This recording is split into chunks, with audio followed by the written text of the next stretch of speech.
নমস্কাৰ আপোনালোক সকলোলৈ ভাৰতীয় জনতা পাৰ্টিৰ ৰৌতা মণ্ডলৰ হৈ আমি প্ৰথমে ধন্যবাদ জ্ঞাপন কৰিছোঁ। এতিয়া আজি আমি ৰৌতা সমষ্টিত আগন্তুক BTC নিৰ্বাচনৰ কাৰণে প্ৰাৰ্থী বিচাৰিছোঁ। যোৱাকালি ভাৰতীয় জনতা পাৰ্টিয়ে BTC নিৰ্বাচনৰ প্ৰাৰ্থীৰ তালিকা ঘোষণা কৰিছে, কিন্তু আমাৰ দুৰ্ভাগ্যবশতে আমাৰ ৰৌতা সমষ্টিৰ নাম তাতে উল্লেখ হোৱা নাই বা তালিকাভুক্ত হোৱা নাই। গতিকে আমি ৰৌতাবাসী ৰাইজে, ৰৌতা সমষ্টিৰ ৰাইজে যথেষ্ট দাবী কৰিছে যে এইবাৰ ৰৌতা সমষ্টিত অত্যন্ত আশাবাদী যে বিজেপি দলৰ প্ৰাৰ্থীয়ে জয়ী হ'ব। গতিকে আমি আজি এতিয়ালৈকে আমি বাট চাই আছোঁ যে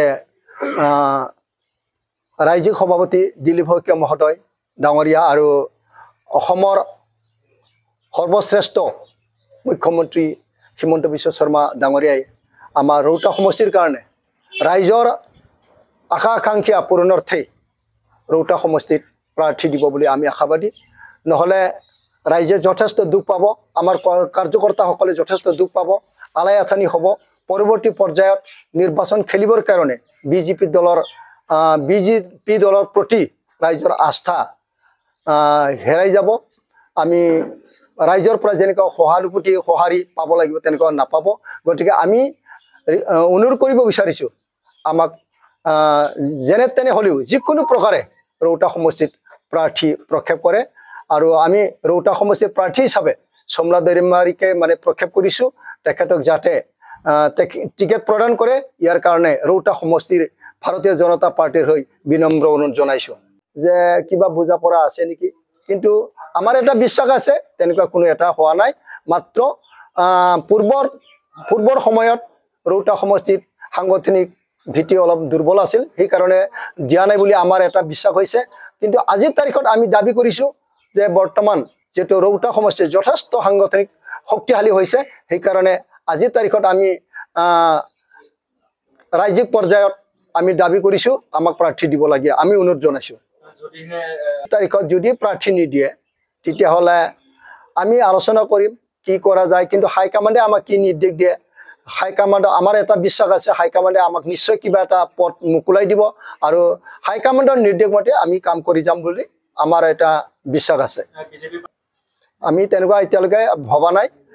ৰাজ্যিক বা হাইকমাণ্ডৰ যিটো নিৰ্দেশ অবিহনে, অনুমোদন অবিহনে আমি কোনো এটা কাম কৰাৰ এতিয়ালৈকে সিদ্ধান্ত লোৱা নাই। পোনপ্ৰথমে মই ভাৰতীয় জনতা পাৰ্টিৰ ৰৌতা মণ্ডলৰ তৰফৰ পৰা আমাৰ সাংবাদিক বন্ধুসকললৈ ধন্যবাদ।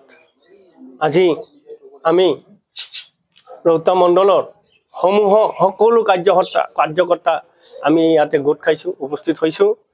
আগন্তুক BTC নিৰ্বাচনত আমাৰ ৰৌতা সমষ্টিৰ কাৰণে যিটো প্ৰাৰ্থী তালিকা যোৱাকালি ঘোষণা কৰিছে, তাতে আমাৰ ৰৌতা সমষ্টিৰ আমাৰ বিজেপি দলৰ প্ৰাৰ্থীৰ নাম নাই, তাতে নাম অন্তৰ্ভুক্ত হোৱা নাই। সেইকাৰণে আমি আচৰিত পাইছোঁ।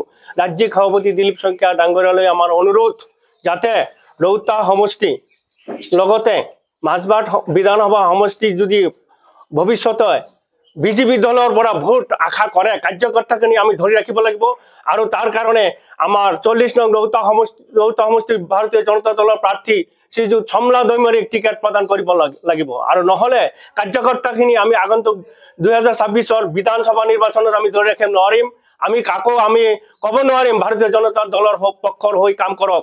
গতিকে এইখিনি কথাই আমাৰ ৰাজ্যিক সভাপতি দিলীপ শইকীয়া ডাঙৰীয়া আৰু আমাৰ যশস্বী মুখ্যমন্ত্ৰী হিমন্ত বিশ্ব শৰ্মা ডাঙৰীয়ালৈ আমাৰ এইটোৱে আমাৰ কাটৰ অনুৰোধ থাকিল, যাতে আজিৰ ভিতৰত 40 নং ৰৌতা সমষ্টিৰ বিজেপি দলৰ প্ৰাৰ্থী হিচাপে চমলা দৈমাৰীৰ নাম আপোনালোকে ঘোষণা কৰে।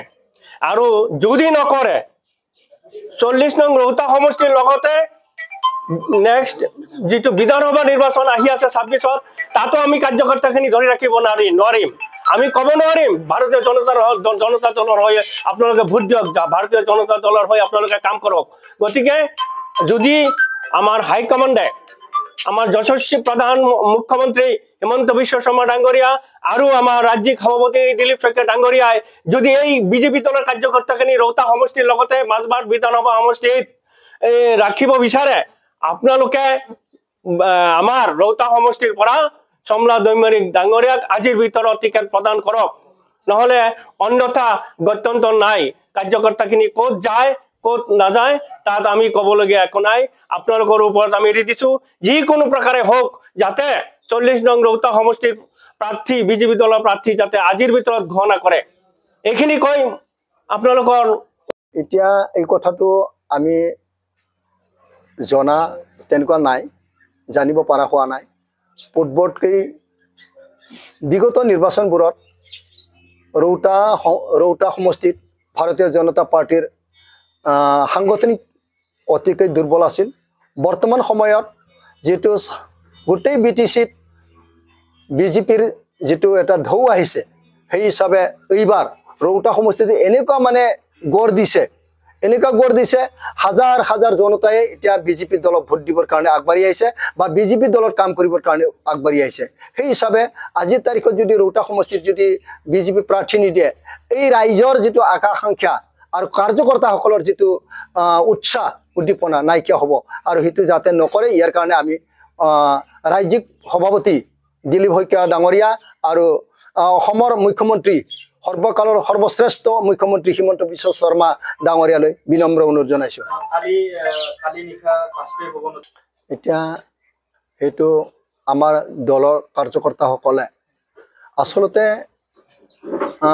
নীলোৎ স্বৰ্গীয়াৰ প্ৰতি যেটো আস্থা হেৰুৱাইছে ৰৌতা সমষ্টিবাসী ৰাইজে নীলোৎ স্বৰ্গীয়াৰ প্ৰতি যেটো আস্থা হেতু হেৰুৱাইছে তেখেতৰ পৰা ৰাইজৰ কিবা উন্নয়ন হ'ব বা ৰাইজৰ কিবা ভাল কাম হ'ব মানে ৰাইজে বিশ্বাস হেৰুৱাইছে সেই ফালৰ পৰা আমাৰ কাৰ্যকৰ্তাসকলে তেখেতৰ প্ৰতি বিমুখ হৈছে আৰু তেখেতক কোনো দিনে ভোট দিয়াৰ কাৰণে প্ৰস্তুত নহয় এওঁলোকে মানসিকভাৱে প্ৰস্তুত নহয় আমি হেতু দেখিবলৈ পাইছো লাগিলে অন্য দলত হলেও এই কাৰ্যকৰ্তাসকলে মানে যাবৰ কাৰণে হেৰি কৰিছে আমি কিন্তু বৰ্তমান হেতু সিদ্ধান্ত লোৱা নাই বা ল'ব নিদিওঁ হাইকমাণ্ডৰ প্ৰতি আমাৰ এটা বিশ্বাস আছে আমাৰ দলীয় যেটো হাইকমাণ্ড আমাৰ এওঁলোকৰ প্ৰতি বিশ্বাস এটা আছে ৰাইজৰ যেটো আকাংক্ষা কাৰ্যকৰ্তাসকলৰ যেটো আকাংক্ষা নিশ্চয় পূৰণ কৰিব বুলি আমি এতিয়াও বাট চাই আছো আৰু আমি অত্যন্ত আশাবাদী এওঁলোকে আজি টিকেট প্ৰদান কৰিব